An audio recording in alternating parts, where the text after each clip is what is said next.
If somebody asks me to describe that game against West Ham yesterday night, I'll just tell you one thing: boring. I mean, this guy is taking 2 steps forward, 3 steps backwards. You know, when you make some substitution in a game, you relay a message to the opponent. You see, when Nuno Espirito Santo was trying to put 2 more subs into the game, then when he saw the substitution that we made, what did he do? He let them go back to where they were sitting down. You remove some of our attacking players like Cunha and Zaxi. That sends a message that we are going to defend. So they are going to strike and try to find that equalizer. And true on that, they did that and scored that goal that enabled them to have that equalizer. I have no other words for this kind of play because this is the team that we are going to get 3 points from. Just a shambolic performance by Manchester United.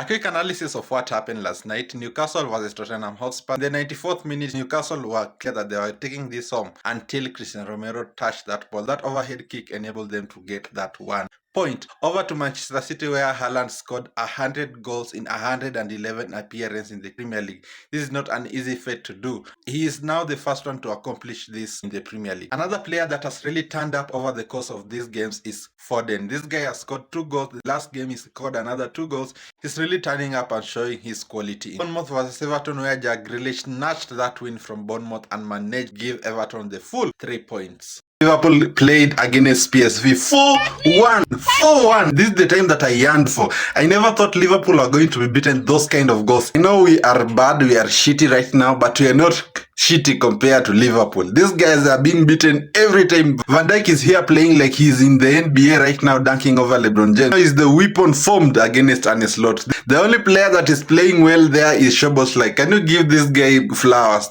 Let us be sincere. If it was Manchester United losing 9 games in 12 appearances, people will have been talking about us very badly. First of all, the media platforms will be at us. ABC, Prime Video, all of those social media platforms will be Ruben Amorim out. But I'm not hearing Arne Slot out because they are not Manchester United. We are hated but never ignored. That is Manchester United.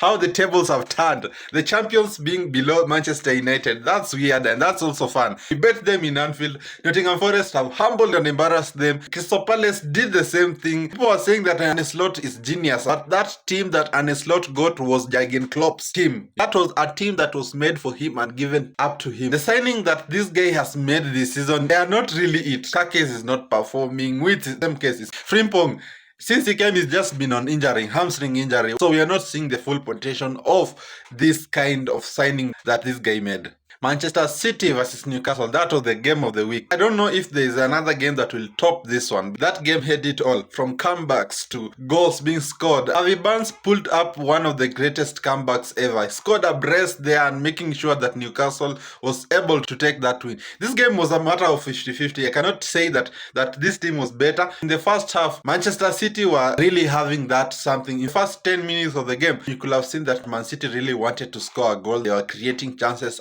But something just clicked in Newcastle, and you saw that they did not even want to hold the possession of the ball for that long.